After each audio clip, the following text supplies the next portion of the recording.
the woman who invented modern computer programming, then was erased from history. In 1843, a 27-year-old woman wrote the world's first computer program. She did it 100 years before the first computer was built.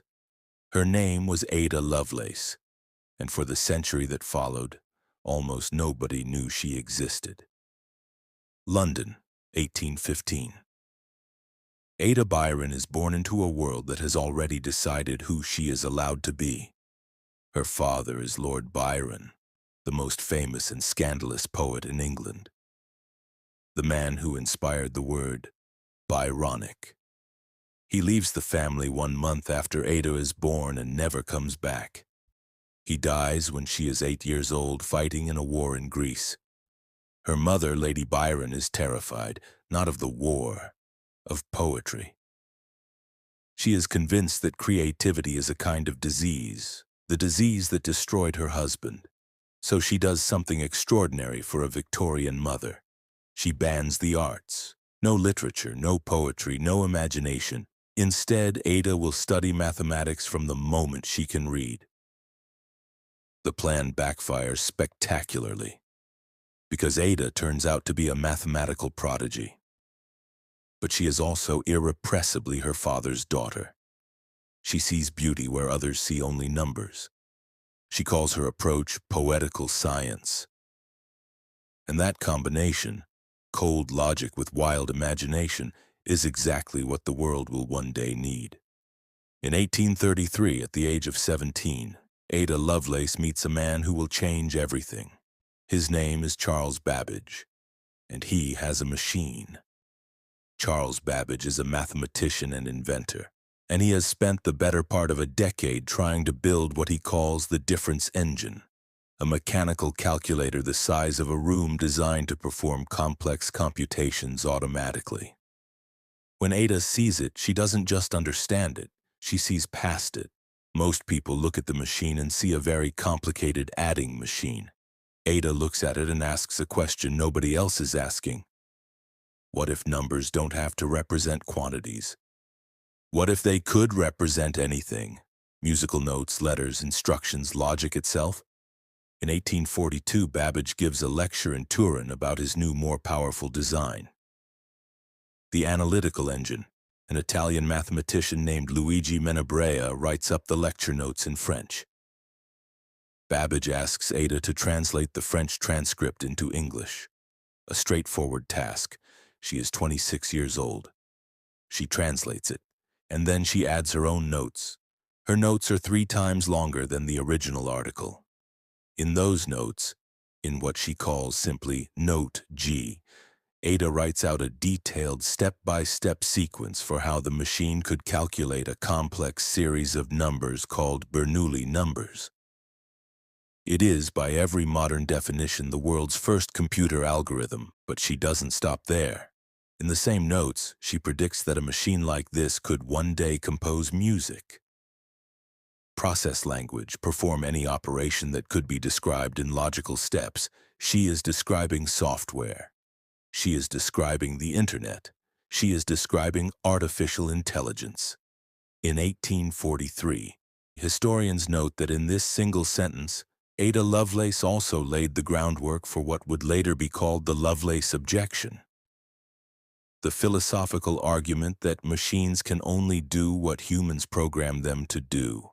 A debate that still sits at the heart of every conversation about artificial intelligence today. She is 27 years old. She has published the foundational document of computer science, and her name is listed in the article only as AAL, initials, because in Victorian England a woman's name on a scientific paper was considered inappropriate.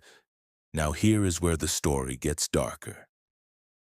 Because Ada Lovelace does not live long enough to see any of it matter. In the years that follow the publication of her notes, she becomes increasingly ill. Chronic pain.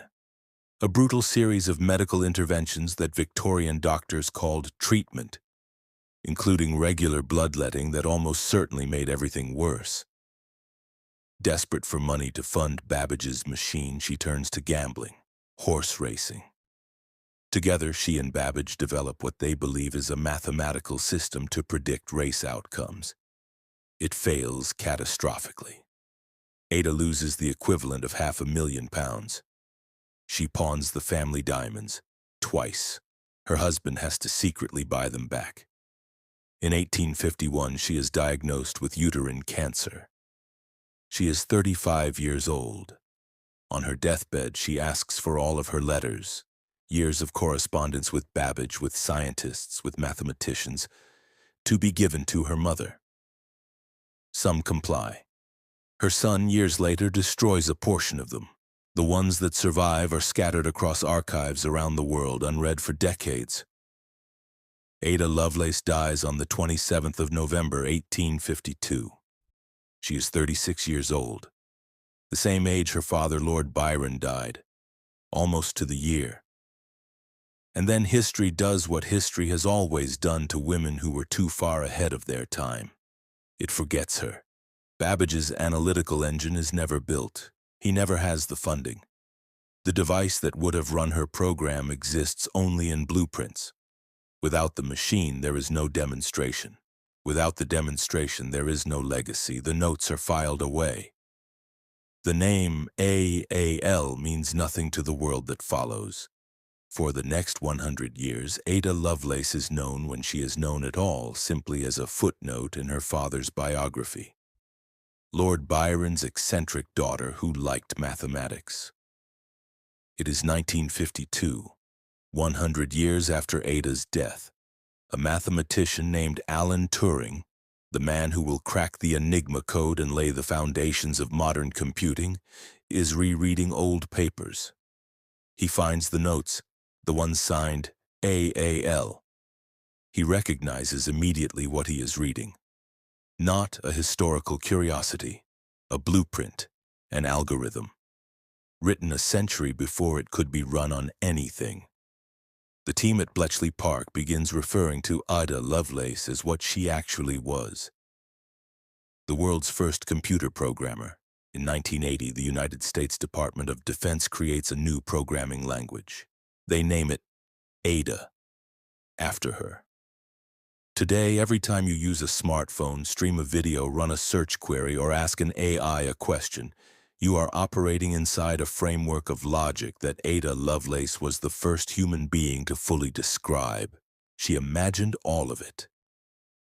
The music streaming, the language processing, the symbolic computation. She wrote it down in a translation note that almost nobody read, under initials that hid her name, in a century that had already decided she didn't belong in the room. The question history never asked is this: how many others were there? How many women sat at desks in rooms they weren't supposed to enter, writing things the world wasn't ready to understand, signing their work with initials because their names were considered inappropriate for the front page of Science? Ada Lovelace got her name back. Most of them didn't. And that is the story that history left in the footnotes. If you want more stories like this, the ones history buried, the ones that got left in the footnotes, subscribe.